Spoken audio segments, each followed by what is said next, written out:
അള്ളാഹുവിൻ്റെ അപാരമായ അനുഗ്രഹം ജീവിതത്തിലെല്ലാ സന്ദർഭങ്ങളിലും നമ്മെ ഓരോ നിമിഷവും നമ്മെ അള്ളാഹുവിൻ്റെ അനുഗ്രഹം സ്പർശിക്കുന്നുണ്ട്.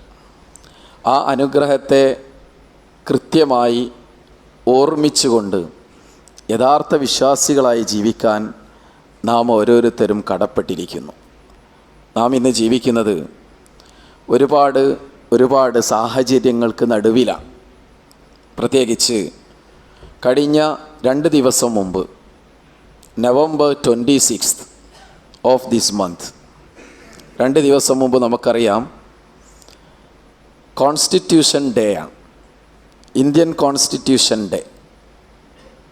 It is also known as national law day, ദേശീയ നിയമദിനം അല്ലെങ്കിൽ ദേശീയ ഭരണഘടനാ ദിനം എന്നറിയപ്പെടുന്നതാണ് 2 ദിവസം മുമ്പുള്ള നവംബർ 26 എന്ന് പറയുന്നത്. ഇന്ത്യയിൽ എല്ലാ വർഷവും നവംബർ 26 ഭരണഘടനാ ദിനമാണ്. ഇതിനോടനുബന്ധിച്ച് നമുക്ക് പാർലമെൻറ്റിൽ നിന്ന് ചില കാഴ്ചകൾ കാണാനിടയായി. വളരെ സുന്ദരമായ കാഴ്ച. അതെന്താണ്? നമ്മുടെ പ്രധാനമന്ത്രിയും അതുപോലെ തന്നെ രാഷ്ട്രീയ നേതൃത്വവും എല്ലാം ഒരുമിച്ചിരുന്ന് ഇന്ത്യൻ കോൺസ്റ്റിറ്റ്യൂഷൻ വായിക്കുന്ന ഒരു ഏറ്റവും മനോഹരമായൊരു ചിത്രം നമുക്ക് കാണാൻ കഴിഞ്ഞു. ഓപ്പോസിഷൻ ലീഡർ ഉണ്ടായിരുന്നു, പ്രൈം മിനിസ്റ്റർ ഉണ്ടായിരുന്നു, എല്ലാവരും ഉണ്ടായിരുന്നു. വളരെ നല്ലൊരു കാഴ്ച. ഇന്ത്യൻ ഭരണഘടനയെക്കുറിച്ച് പറയുമ്പോൾ അതിൻ്റെ ഏറ്റവും നല്ല ബ്യൂട്ടി എന്ന് പറയുന്നത് അത് നിലകൊള്ളുന്നത് അതിൻ്റെ ഫ്ലെക്സിബിലിറ്റിയിലാണ്, അതിൻ്റെ ഫേംനെസ്സിലാണ്, അതുപോലെ തന്നെ അതിൻ്റെ പ്രൊട്ടക്ഷൻ ഓഫ് ഇൻഡിവിജ്വൽ റൈറ്റ്സിലാണ്. ഫണ്ടമെൻ്റൽ റൈറ്റ്സിൽ ഓരോ വ്യക്തികൾക്കും ഇൻഡിവിജ്വൽ റൈറ്റ്സ് ഉണ്ട്, അതിലാണ്. അതുപോലെ തന്നെ ഇൻഡിപെൻഡൻറ്റ് ജുഡീഷ്യറി നമ്മുടെ ഭരണഘടന അനുധാവനം ചെയ്യുന്ന ഒന്നാണ്. ജസ്റ്റിസ്, നീതി എല്ലാവർക്കും ഉണ്ടാവുക എന്നുള്ളത് ഭരണഘടനയുടെ ഏറ്റവും നല്ലൊരു മുഖമാണ്. അതുപോലെ തന്നെ liberty and equality and fraternity, ഇതെല്ലാം നമ്മുടെ ഭരണഘടനയുടെ ഏറ്റവും നല്ല മുഖമാണ്. അതുകൊണ്ട് തന്നെ ലോകത്തെ ഏറ്റവും നല്ല ഒരു ഭരണഘടനയായി ഇന്ത്യൻ ഭരണഘടനയെ നമുക്ക് കാണാൻ കഴിയുന്നുണ്ട്. പക്ഷേ ഇത് നമ്മുടെ രാജ്യത്ത് അത് കൃത്യമായി നിലനിൽക്കുന്നുണ്ടോ എന്നതൊരു ക്വസ്റ്റ്യൻ മാർക്കാണ്, ഒരു ചോദ്യചിഹ്നമാണ്. അങ്ങനെ ഞാൻ സന്ദേഹിക്കാനുള്ള കാരണം എന്താണ്? അതിനൊരു കാരണമുണ്ട്. കഴിഞ്ഞ ദിവസം ഞാൻ കണ്ടൊരു പോസ്റ്റർ എന്താണെന്നറിയാം? After 39 years in jail over a rupees of 100 bribery case, court declares him innocent and sets him free. 39 വർഷത്തിന് ശേഷം 100 രൂപ കൈക്കൂലി വാങ്ങി എന്നതിൻ്റെ പേരിൽ അദ്ദേഹം ഇന്നസെൻ്റ് ആണെന്ന് കോർട്ട് വിധിച്ചു. After 39 years. എന്താണ് ക്രൈം? എന്താണ്? 39 വർഷം മുമ്പ് അദ്ദേഹം 100 രൂപ കൈക്കൂലി വാങ്ങി എന്നതാണ് ക്രൈം.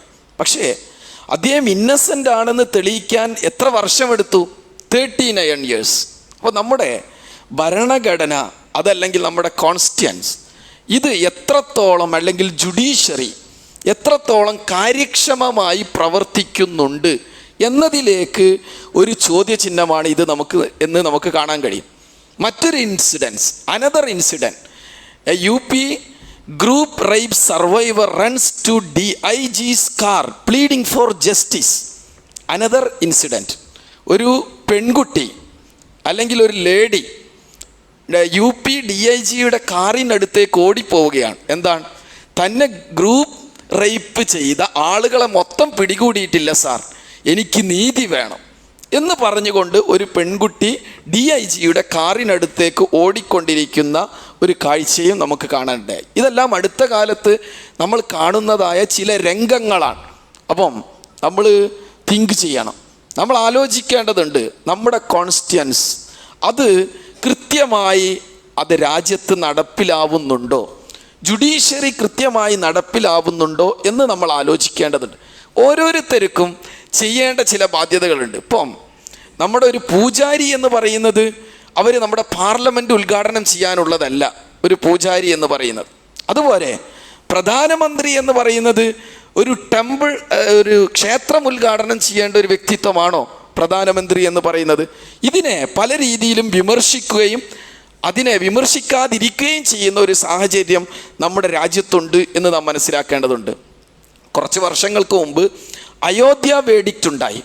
ആ അയോധ്യ വേഡിക്റ്റ് നടത്തിയ 5 ജഡ്ജിമാർ, 5 ജഡ്ജസ്, അതിൽ 4 പേർക്കും ഇപ്പോൾ ജോലിയുണ്ട്. എന്താ? ഒരാളുടെ ജോലി എന്താ? ഒരാൾ രാജ്യസഭ MP ആണ്. രണ്ടാമത്തെ ആളോ അദ്ദേഹം ഗവർണറാണ്. മൂന്നാമത്തെ ആളോ ലോ കമ്മീഷൻ ചെയർമാനാണ്. 4th പേഴ്സൺ ഒരാൾക്ക് മാത്രമേ ജോലി ഇല്ലാത്തുള്ളൂ. 4ാമത്തെ ആൾ മഹാരാഷ്ട്ര ലോ യൂണിവേഴ്സിറ്റിയുടെ ചാൻസലറാണ്. അപ്പോൾ നമ്മൾ ആലോചിക്കേണ്ടതുണ്ട്, ഇത്തരത്തിൽ ഒരു വിധി പുറപ്പെടുവിച്ച 5 ജഡ്ജിമാരിൽ 4 ജഡ്ജിമാരും ഇത്തരം പദവികൾ ഇപ്പോഴും അലങ്കരിക്കുന്ന അല്ലെങ്കിൽ അലങ്കരിച്ചു കൊണ്ടിരിക്കുന്ന ആളുകളാണ് എന്ന് നാം മനസ്സിലാക്കേണ്ടതുണ്ട്. നമ്മളെല്ലാം ഓർക്കുന്നുണ്ട്, ഒരു ബലിപെരുന്നാൾ ദിനം അല്ലെങ്കിൽ ബലിപെരുന്നാളിനോടനുബന്ധിച്ച് ഒരു മനുഷ്യൻ അഖ്ലാഖ് എന്നു പേരുള്ള മുഹമ്മദ് അഖ്ലാഖ് എന്നു പേരുള്ളതായ ഒരു വ്യക്തിത്വം, അദ്ദേഹം ബീഫ് സൂക്ഷിച്ചു, മാംസം സൂക്ഷിച്ചു എന്നതിൻ്റെ പേരിൽ കുറച്ച് ആളുകൾ അദ്ദേഹത്തെ അടിച്ചു കൊന്നു.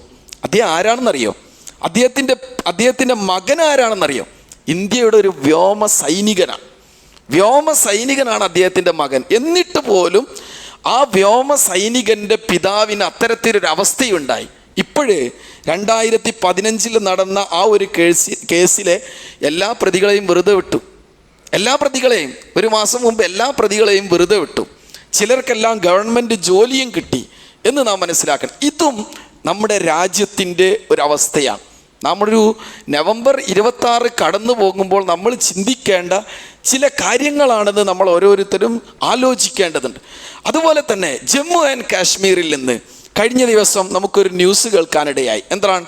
42 Muslims in a batch of 15 seat at Jammu and Kashmir Vaishno Devi college എന്ന് പറഞ്ഞിട്ട് നമുക്കവിടെ അതിനെതിരെയായി അഗെയിൻസ്റ്റ് ഒരു പ്രൊട്ടസ്റ്റ്. എന്താണ്? 50 സീറ്റിൽ 42 സീറ്റും മുസ്ലിം കുട്ടികൾ പരീക്ഷ എഴുതി പാസ്സായി.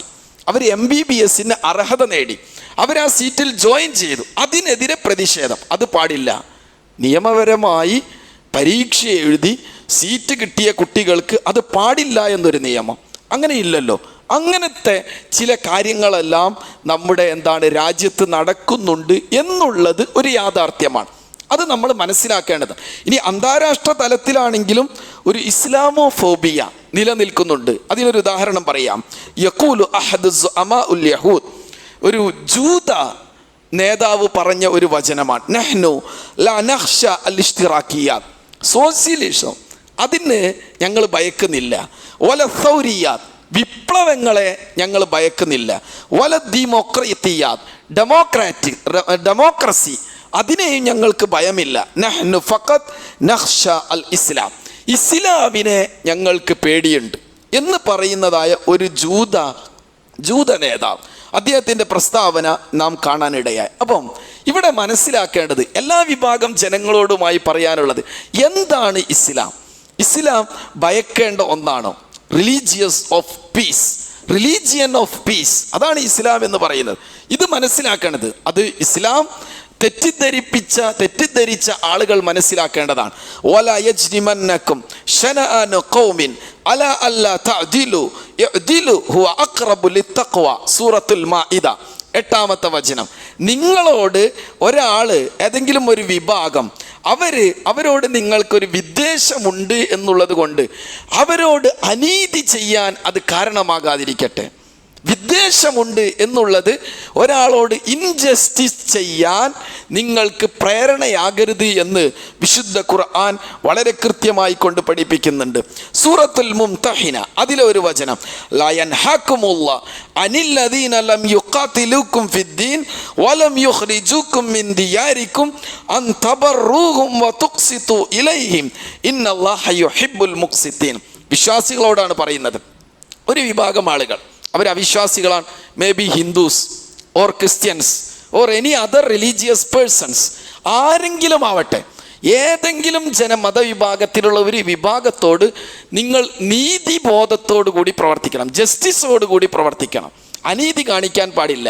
അവർ നിങ്ങളെ പുറത്താക്കുന്നില്ല, അവർ നിങ്ങളോട് യുദ്ധം ചെയ്യുന്നില്ല, വിദ്വേഷം വെച്ച് പുലർത്തുന്നില്ല. അങ്ങനെയുള്ളവരോട് നിങ്ങൾ നീതിയോടുകൂടി വർത്തിക്കണമെന്ന് വിശുദ്ധ ഖുർആൻ വളരെ കൃത്യമായി കൊണ്ട് പഠിപ്പിക്കുന്നുണ്ട്. എന്താണ് ഇസ്ലാമെന്ന് ലോകം മനസ്സിലാക്കണം. പലരും തെറ്റിദ്ധരിച്ചിട്ടുണ്ട് ഇസ്ലാമിനെ പല ആളുകൾക്കും തെറ്റിദ്ധാരണയാണ്, മനസ്സിലാക്കിയിട്ടില്ല.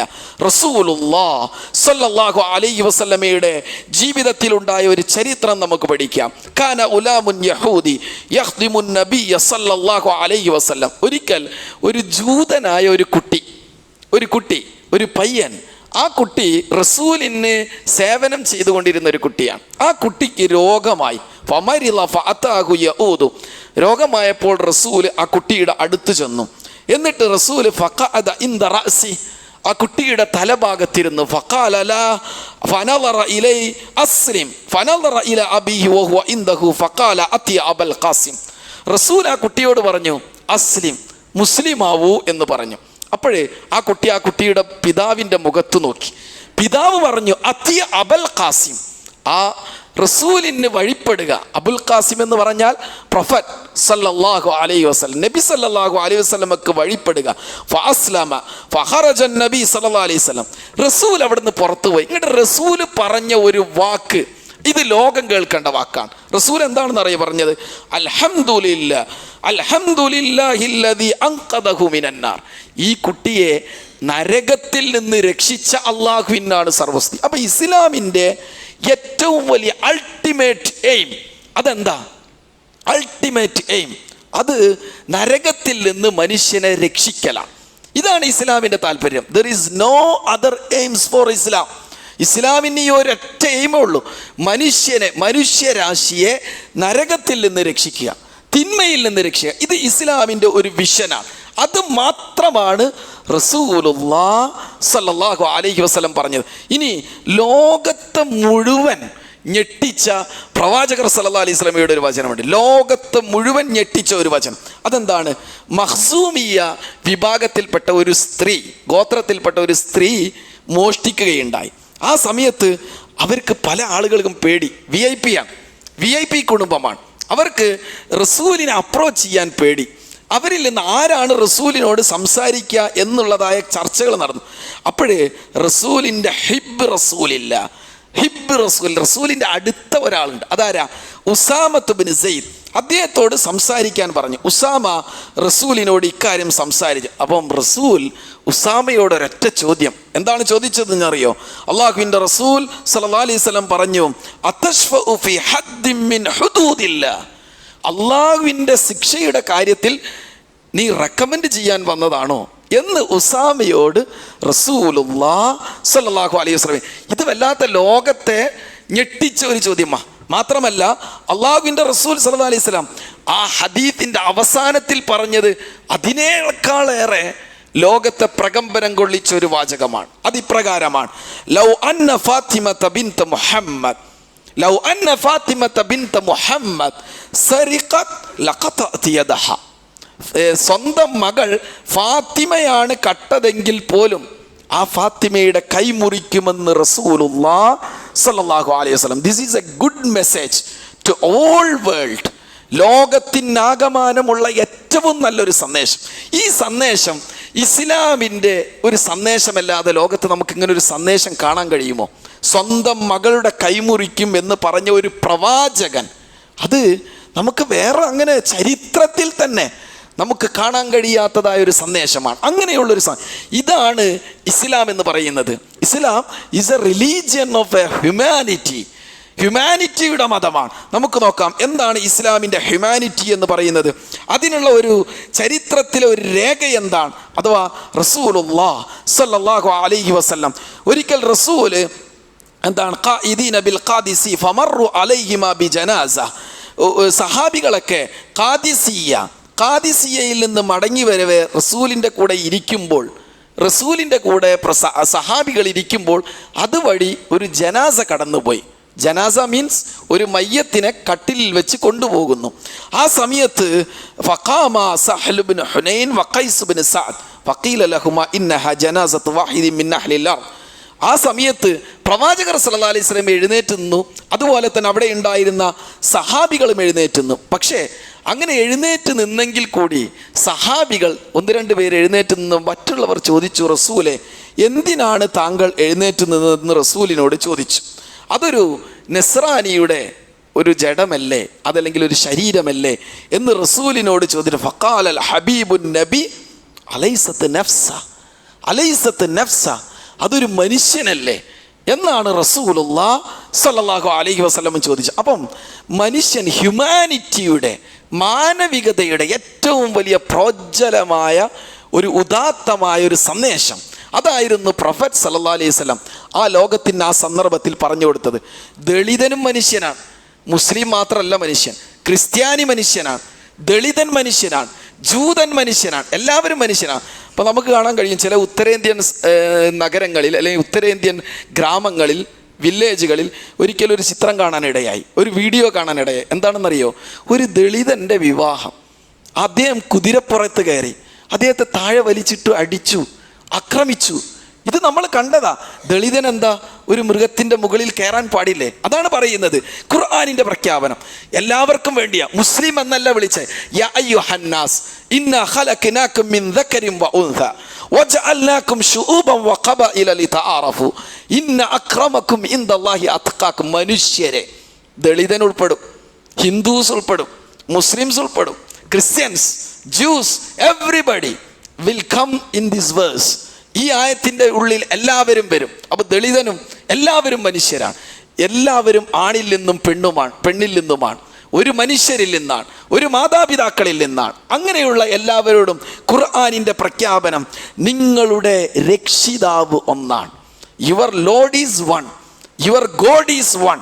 അതാണ് ഇസ്ലാമിൻ്റെ പ്രഖ്യാപനം. ലോഡ് ആൻഡ് ഗോഡ് അതെല്ലാം ഒന്നാണ്. അങ്ങനെയാണ് ഖുർആനിൻ്റെ പ്രഖ്യാപനം. പക്ഷേ നിങ്ങൾക്ക് എന്തെങ്കിലും ഒരു അഡ്വാൻറ്റേജസ്, നിങ്ങൾക്ക് എന്തെങ്കിലും ഒരു സ്ഥാനമുണ്ടെങ്കിൽ അത് നിങ്ങളുടെ തെക്കുവ ബേസിലാണ്. തെക്കുവയുണ്ടോ അവിടെയാണ് സ്ഥാനം. തെക്കുവയുണ്ടെങ്കിൽ you are superior, you are the superior, നിങ്ങളാണ് സുപ്പീരിയർ. തെക്കുവയുണ്ടെങ്കിൽ അവിടെ വ്യത്യാസമില്ല, വിവേചനമില്ല, മനുഷ്യർക്കിടയിൽ യാതൊരുവിധ വിവേചനവുമില്ല. അങ്ങനെ തെക്കുവയുണ്ടെങ്കിൽ അതാണ് മാനവികതയുടെ, മനുഷ്യൻ്റെ മാനദണ്ഡമെന്ന് ഇസ്ലാം പഠിപ്പിക്കുന്നു. കഴിഞ്ഞ ദിവസം supreme court upholds dismissal of Christian army officer who refused to enter inner part of regimental temple for puja. Supreme കോർട്ടിൻ്റെ ഒരു വിധി വന്നു. എന്താണെന്നറിയോ? ഡൽഹി ഹൈക്കോടതി ഒരു ക്രിസ്ത്യൻ ആർമിയെ പിരിച്ചുവിട്ടു. എന്തിനാണ്? പൂജക്ക് വിസമ്മതിച്ചതിന് പിരിച്ചുവിട്ടു. ഇതിനെ സുപ്രീം കോർട്ട് അംഗീകരിച്ചു, അതിനെ അനുവദിച്ചു. അത് തെറ്റല്ലേ? ഒരു ക്രിസ്ത്യന് അദ്ദേഹത്തിൻ്റെ മതവിശ്വാസം അനുസരിച്ച് രാജ്യത്ത് ജീവിക്കാൻ ആർട്ടിക്കിൾ 25, ഇവിടുത്തെ ഇൻസ്റ്റിറ്റ്യൂഷൻ്റെ, നമ്മുടെ കോൺസ്റ്റിറ്റ്യൂഷൻ്റെ ആർട്ടിക്കിൾ 25 നമുക്ക് അധികാരം നൽകുന്നുണ്ട്. പക്ഷെ എന്നിട്ട് പോലും തെറ്റായ ഒരു കീഴ്വഴക്കം, അദ്ദേഹത്തെ പിരിച്ചുവിട്ട ഡൽഹി ഹൈക്കോടതിയുടെ ആ വേഡിക്റ്റിനെ അത് അംഗീകരിക്കുന്നു. ആരംഗീകരിക്കുന്നു? ഇവിടുത്തെ ഹൈക്കോർട്ട്, നമ്മുടെ പരമോന്നത നീതിപീഠം അംഗീകരിക്കുന്നു. അത് തെറ്റായൊരു കീഴ്വഴക്കമാണ്. ഇനിയുള്ള കാലത്ത് അവിടെയാണ് നമ്മൾ പറയുന്നത് ക്രിസ്ത്യാനിയും മനുഷ്യനാണ്. Everybody has their beliefs. എല്ലാവർക്കും അവരുടെ വിശ്വാസമുണ്ട്. ആ വിശ്വാസം കാത്തു സൂക്ഷിക്കാനുള്ള ഒരു അധികാരം അല്ലെങ്കിൽ ഒരു പവർ നമ്മുടെ കോൺസ്റ്റിറ്റ്യൂഷൻ നൽകുന്നുണ്ട്. ആ പവർ കാത്തു സൂക്ഷിക്കാൻ നമ്മുടെ രാജ്യത്തിൻ്റെ ബാധ്യതയുണ്ട് എന്ന് നാം ഓരോരുത്തരും മനസ്സിലാക്കുക. നമുക്കറിയാം മുസ്ലിമിനും അവൻ്റെതായ വിശ്വാസമുണ്ട്. ഇന്നമാ കാന ഖൗലുൽ മുഅ്മിനീന ഇദാ ദുഉ ഇലല്ലാഹി വറസൂലി ലിയഹ്കുമ ബൈനഹും അൻ യഖൂലു സമീഅനാ വഅതഅനാ വഉലൈക ഹുമുൽ മുഫ്ലിഹൂൻ. ഒരു മുസ്ലിമിൻ്റെ പ്രഖ്യാപനം എന്താ? വിശ്വാസികളുടെ പ്രഖ്യാപനം എന്താ? അല്ലാഹുവിലേക്കും റസൂലിലേക്കും അവർ ക്ഷണിക്കപ്പെട്ടാൽ അവർ പറയും സമീഅനാ വഅതഅനാ. ഇത് വിശ്വാസികളുടെ ധർമ്മമാണ്. അപ്പോൾ വിശ്വാസികൾ, അങ്ങനെയുള്ള ആളുകളാണ് വിശ്വാസികൾ എന്ന് പറയുന്നത്. അങ്ങനെ മുസ്ലിമിന് അവൻ്റെ വിശ്വാസം അനുസരിച്ച് ജീവിക്കാനുള്ള ഒരു അധികാരം ഇന്ത്യയിലുണ്ട്. കാരണം ഇസ്ലാം എന്നുള്ളത് the religion of perfection, the religion of completion. ഒരു സമ്പൂർണ്ണ മതമാണ്. അൽയൗമ അക്മൽതു ലക്കും ദീനക്കും വഅത്മംതു അലൈക്കും നിഅമതി വറദീതു ലക്കുമുൽ ഇസ്ലാമ ദീന. ഒരു മുസ്ലിം ഇന്നു മുതലാണോ ഫത്വ അന്വേഷിക്കുന്നത്? അല്ല. 14 നൂറ്റാണ്ടുകൾക്ക് മുമ്പ് എന്ത് ഇഷ്യൂസ് ഉണ്ടെങ്കിലും മുസ്ലിം അപ്പോഴ് അപ്രോച്ച് ചെയ്യുക ഖുർആൻ. Is there any evidence in the Quran, Holy Quran? And is there any evidence in sayings of Prophet Muhammad sallallahu alaihi wasallam? This is the way of life of a Muslim. അല്ലേ? മുസ്ലിമിൻ്റെ ജീവിതത്തിലെ ഒരു രീതി, life of Muslim എന്ന് പറയുന്നത് seeking evidence from the holy Quran, seeking evidence from the sunnah of Muhammad സല്ലല്ലാഹു അലൈഹി വസല്ലം. ഇതാണ് മുസ്ലിമിൻ്റെ വേ എന്ന് പറയും. ഇത് ഇവിടെയുള്ള ഭരണകൂടം അല്ലെ ആളുകൾ മനസ്സിലാക്കണം. അതാണ് ഇസ്ലാമിൻ്റെ രീതി എന്ന് പറയുന്നത്. ഇസ്ലാം എല്ലാവിധ അക്രമത്തിനും എതിരാണ്. എല്ലാവിധ അക്രമത്തിനും ഇസ്ലാം എതിരാണ്. അക്രമം ഒരിക്കലും തന്നെ ഇസ്ലാമിന് സാധ്യമല്ല. ഇസ്ലാമിലെ ആളുകൾക്ക് ഒരിക്കലും തന്നെ ഇവിടെ ഉള്ള ഹൈന്ദവരെ വധിക്കണമെന്ന് പറയാൻ കഴിയില്ല. നേരത്തെ ഒരു ഹൈന്ദവ നേതാവ് പറയുകയുണ്ടായി, ഇസ്രായേലിൽ 1 കോടി ജൂതന്മാർ 15 കോടി മുസ്ലിങ്ങളെ കൊല്ലാൻ കഴിയുമെങ്കിൽ നമ്മൾക്കതിനേക്കാൾ കൂടുതൽ കഴിയും എന്ന് പറഞ്ഞ ഒരാൾ ഇവിടെ ഉണ്ട്. ഇപ്പോൾ കഴിഞ്ഞ ദിവസം 25th നവംബറിന് പറഞ്ഞതായ ഒരു പ്രഖ്യാപനം. 25th നവംബർ അത് തെറ്റല്ലേ? Against of our constituents. അങ്ങനെ പറയാൻ പാടില്ല. അങ്ങനെ ഒരു മുസ്ലിമിന് പറയാൻ കഴിയില്ല. കാരണം ഇസ്ലാം എന്ന് പറയുന്നത് അക്രമത്തിന് എതിരാണ്. ഇസ്ലാം പലിശക്ക് എതിരാണ്. ഇസ്ലാമിൻ്റെ പലിശയുടെ പിന്നാലെ ഇസ്ലാമിന് പോവാൻ സാധ്യമല്ല. ബിഅന്നഹും ഖാലു ഇന്നമൽ ബൈഉ മിത്ല റിബ വഅഹല്ലല്ലാഹുൽ ബൈഅ വഹറമ റിബ. പലിശ ഹറാമാണ്, കച്ചവടം ഹലാലാണ്. അതാണ് ഇസ്ലാമിൻ്റെ പ്രഖ്യാപനം. യാ അയ്യുഹല്ലദീന ആമനു തഖുല്ലാഹ വദറൂ മാ ബഖിയ മിനർ റിബ. പലിശ സ്വീകരിക്കരുത്, തുടരുത്, ടച്ച് ചെയ്യരുത് എന്ന് ഇസ്ലാമിൻ്റെ കൽപ്പനയാണ്. സ്ത്രീകളാണെങ്കിലോ ഡ്രസ്സ് സ്ത്രീകൾക്കൊരു സംരക്ഷണമാണ്. അത് ഇസ്ലാം പറയുന്നതാണ്. യാ അയ്യുഹൽ നബി കുല്ലി അസ്വാജിക വബനാതിക വബനാതിക വനിസാഇൽ മുഅ്മിനീൻ യുദ്നീന അലൈഹിന്ന മിൻ ജനാബിബീൻ. സ്ത്രീകൾ പർദ്ദയിട്ട് നടക്കുന്നതോ അല്ലെങ്കിൽ അവർ മുഖം മറച്ച് നടക്കുന്നതോ അല്ലെങ്കിൽ അവർ മഫ്തയിട്ട് നടക്കുന്നതോ ഡ്രസ്സ് നല്ല രീതിയിൽ നടക്കുന്നതോ it is a protection for themselves. അത് അവർക്കുള്ളൊരു പ്രൊട്ടക്ഷനാണ്. അതാണ് ഇസ്ലാമിൻ്റെ വ്യൂ എന്ന് പറയുന്നത്. അത് അംഗീകരിക്കാൻ, അതിനെ മനസ്സിലാക്കാൻ മറ്റുള്ള ആളുകൾ തയ്യാറാവേണ്ടതുണ്ട്. ഫാഷൻ ഷോ അതിന് മുസ്ലിം ലേഡീസിനെ കിട്ടുകയില്ല. ഫാഷൻ ഷോക്ക് നമുക്ക് കഴിയില്ല. കാരണം എന്താ? ഇസ്ലാം വഖർന ഫീ ബുയൂതികുന്ന വലാ തബർറുജ്ന തബർറുജൽ ജാഹിലിയ്യത്തിൽ ഊല, വിശുദ്ധ ഖുർആനിൻ്റെ പ്രഖ്യാപനം. അങ്ങനെ ഫാഷൻ ഷോക്ക് ഒരു മുസ്ലിം ലേഡിക്ക് ഇറങ്ങി തിരിക്കാൻ പറ്റുമോ? അത് സാധ്യമല്ല. ഇസ്ലാം മദ്യത്തിനെതിരാണ്. യാ അയ്യുഹല്ലദീന ആമനു ഇന്നമൽ ഖംറു വൽ മൈസിറു വൽ അൻസാബ് വൽ അസ്ലാം റിജ്സും മിൻ അമലി ശൈത്താൻ ഫജ്തനിബു ലഅല്ലക്കും തുഫ്ലിഹൂൻ. മദ്യം അത് ഇസ്ലാമിൽ സാധ്യമല്ല. കാരണം അത് തെറ്റാണ്. അത് പിശാചിൻ്റെ രീതിയാണ്. അത് ഇസ്ലാമിൻ്റെ അധ്യാപനമാണ്. ഇസ്ലാം വ്യഭിചാരത്തിനെതിരാണ്. വ്യഭിചാരം സാധ്യമല്ല. കാരണം എന്താ? വിശുദ്ധ ഖുർആൻ വലാ തഖ്റബുസ്സിന ഇന്നഹു കാന ഫാഹിശതൻ വസാഅ സബീല. നൈറ്റ് ക്ലബ്ബുകൾ, നിശാ ക്ലബ്ബുകൾ, DJ ഇതൊന്നും ഇസ്ലാമിൽ പറ്റൂല. ഇസ്ലാം എഗെയിൻസ്റ്റ് ഓഫ് ദിസ് എവിൾസ്. എല്ലാ തിന്മകൾക്കും ഇസ്ലാം എഗെയിൻസ്റ്റ് ആണ്. അതുകൊണ്ട് ഇസ്ലാം is the religion of completion and Islam is the religion of perfection. അതാണ് ഇസ്ലാമിൻ്റെ രീതി എന്ന് പറയുന്നത്. അങ്ങനെ ഇസ്ലാമിനെ മനസ്സിലാക്കാൻ തയ്യാറായാൽ തീർച്ചയായിട്ടും അത് ഇസ്ലാമിൻ്റെ എതിരെയുള്ള തെറ്റിദ്ധാരണ തിരുത്താനും മുസ്ലിങ്ങളോടുള്ള ഹേട്രഡ് മൈൻഡ് അത് മാറ്റാനും കോൺസ്റ്റിറ്റ്യൂഷനെ കൃത്യമായി അത് നിലനിർത്താനും സാധിക്കുമെന്ന കാര്യത്തിൽ സംശയമില്ല. അള്ളാഹു ഇത്തരത്തിൽ ഇസ്ലാമിനെ മനസ്സിലാക്കാൻ എല്ലാവർക്കും സൗഭാഗ്യം നൽകട്ടെ.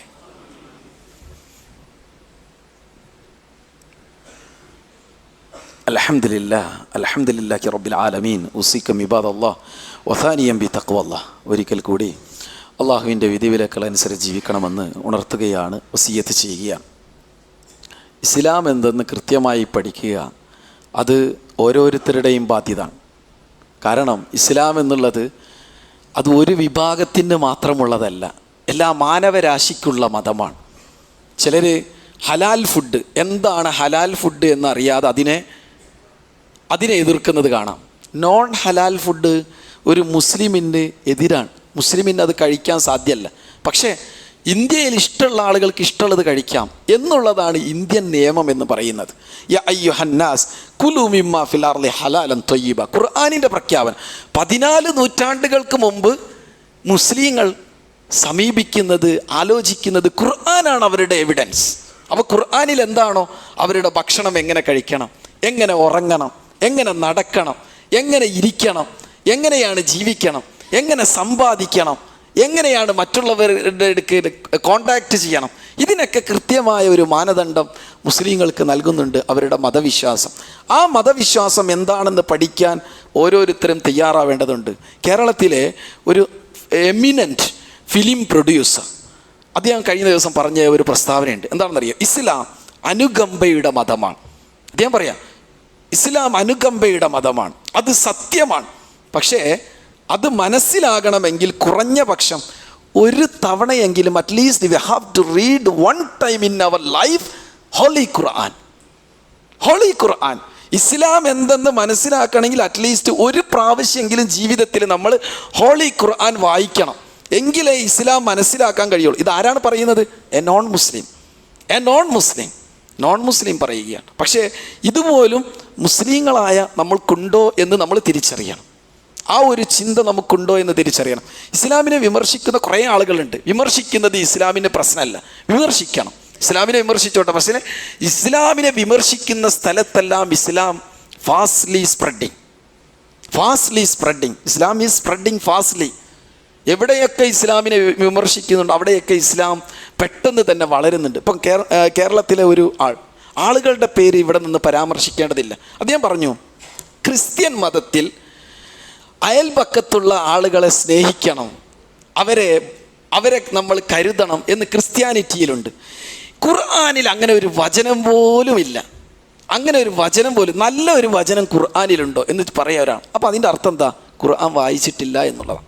ഖുർആൻ വായിക്കണം. അപ്പോൾ അദ്ദേഹത്തോട് മറ്റൊരു വ്യക്തി പറഞ്ഞു, വഅ്ബുദുല്ലാഹ വലാ തുശ്രികൂ ബിഹി ശൈഅ വബിൽ വാലിദൈനി ഇഹ്സാന വബിദിൽ ഖുർബ വൽയതാമ വൽമസാകിൻ വൽജാരി ദിൽ ഖുർബ വൽജാരിൽ ജുനുബ് വസ്സാഹിബി ബിൽ ജം വബ്നിസ് സബീൽ വമാ മലകത് അയ്മാനുക്കും ഇന്നല്ലാഹ ലാ യുഹിബ്ബു കുല്ല മുഖ്താലിൻ ഫഖൂറ.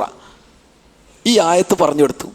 അള്ളാഹുവിനെ ആരാധിക്കുക, അള്ളാഹുവിൽ ഒന്നിനെയും പങ്കു ചേർക്കരുത്, മാതാപിതാക്കളെ അവരെ ബഹുമാനിക്കുക, അവർക്ക് നന്മ ചെയ്യുക, അതുപോലെ വബിദിൽ ഖുർബ അടുത്ത കുടുംബങ്ങൾ, അനാഥർ, പാവപ്പെട്ടവർ, അയൽവാസികൾ, ഇങ്ങനെ പല അയൽവാസികളെയും പാവപ്പെട്ടവരെയും കുടുംബങ്ങളെയും അതുപോലെ തന്നെ മാതാപിതാക്കളെയും അഗതികളെയും യതീമുകളെപ്പോലും പരിരക്ഷിക്കുക, നന്മ ചെയ്യുക.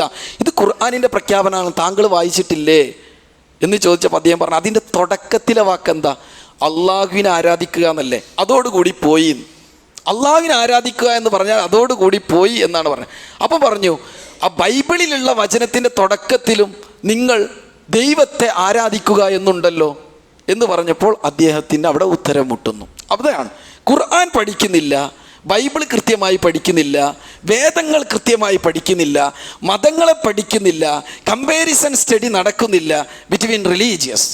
അത് നടക്കുന്നില്ല. അങ്ങനെ ആരെങ്കിലും ഹിന്ദു മതത്തെക്കുറിച്ച് പഠിച്ചാലും ക്രിസ്ത്യാനിറ്റിയെക്കുറിച്ച് പഠിച്ചാലും ഇസ്ലാമിനെക്കുറിച്ച് പഠിച്ചാലും ഇസ്ലാം ഇതിനൊന്നും എഗെയിൻസ്റ്റ് അല്ല. എല്ലാ മതങ്ങളെക്കുറിച്ചും അറിയാം, എല്ലാ മതങ്ങളെക്കുറിച്ച്. സത്യമേതാണോ അത് വിശ്വസിക്കണം. അങ്ങനെയാണ് ഇസ്ലാമിൻ്റെ താല്പര്യം എന്നുള്ളത്. അങ്ങനെ ഒരാൾ മനസ്സിലാക്കണം എന്നുള്ള സ്വാതന്ത്ര്യം അത് ഇന്ത്യയിലുണ്ട്. ഇന്ത്യൻ കോൺസ്റ്റിറ്റ്യൂഷൻ നൽകുന്നുണ്ട്. ആ ഒരു സ്വാതന്ത്ര്യം നിലനിർത്താൻ നമുക്ക് കഴിയേണ്ടതുണ്ട്. ഇനി മുസ്ലിങ്ങളായ നമ്മുടെ ബാധ്യത എന്താ? നമുക്കും ചില ബാധ്യതകളുണ്ട്, അതുകൂടി മനസ്സിലാക്കാം. യൂഷിക്കുല്ലുമം അൻ തദാ അലൈക്കും കമാ തദാ അൽ അഖലത്തു ഇലാ ഖസ്അതിഹ. എല്ലാ സമുദായവും മുസ്ലിങ്ങൾക്കെതിരെ വരും. ഇത് റസൂല് പറഞ്ഞതാ. ഏതുപോലെ ഒരു ഓരോ കൈകളും ഭക്ഷണ തളികയിലേക്ക് ഇങ്ങനെ വരുന്നത് പോലെ വ്യത്യസ്ത ആളുകളൊക്കെ നിങ്ങളിലേക്ക് വരും എന്ന് റസൂലുള്ളാഹി സ്വല്ലല്ലാഹു അലൈഹി വസല്ലം പറഞ്ഞിട്ടുണ്ട്. പക്ഷേ ആ സമയത്ത് അള്ളാഹുവിൻ്റെ റസൂൽ പറഞ്ഞു, വഖാല ഖായിൽ യാ റസൂലല്ലാഹ് വമൽ വഹൻ, നിങ്ങൾക്ക് വഹനുണ്ടാവുമെന്ന് പറഞ്ഞപ്പോൾ സഹാബികൾ ചോദിച്ചു, എന്താണ് വഹന് എന്ന് ചോദിച്ചു. അപ്പോൾ അള്ളാഹിൻ്റെ റസൂൽ പറഞ്ഞു, ഹുബ്ബു ദുനിയാ വകറാഹിയത്തുൽ മൗത്ത്. ദുനിയാവിനോടുള്ള താല്പര്യം, മരണത്തോടുള്ള ഭയം, ഇത് നിങ്ങളിലുണ്ടോ? അത് നിങ്ങൾക്ക് അപകടമാണ്, നിങ്ങൾക്ക് അപകടമാണ്. അപ്പം ദുനിയാവിനോട് മാത്രം താല്പര്യപ്പെട്ട് ജീവിക്കുന്ന മുസ്ലിങ്ങളാകാൻ പാടില്ല. മരണത്തെ ഭയമുണ്ടാകാനും പാടില്ല. നല്ല രീതിയിൽ അള്ളാഹുവിനെക്കുറിച്ചുള്ള ചിന്തയും അതുപോലെ തന്നെ നന്മയും നമ്മുടെ മനസ്സിലുണ്ടാകും. എന്താണ് മുസ്ലിം എന്ന് ഒരു റോൾ മോഡലായി ജീവിക്കാൻ നമ്മളെ കൊണ്ട് കഴിയണം. റസൂൽ പ്രതിനിധാനം ചെയ്ത യഥാർത്ഥ മതം അത് മറ്റുള്ളവർക്ക് എത്തിച്ചു കൊടുക്കാൻ നമ്മൾക്ക് സാധിക്കണം. ആ രീതിയിൽ യഥാർത്ഥ മുസ്ലിമായി ജീവിക്കാൻ അള്ളാഹു നമ്മെ എല്ലാവരെയും അനുഗ്രഹിക്കുമാറാവട്ടെ. ജീവിതത്തിൽ വന്നുപോയ തെറ്റുകുറ്റങ്ങൾ അള്ളാഹു പുറത്ത് മാഫാക്കി തരുമാറാവട്ടെ.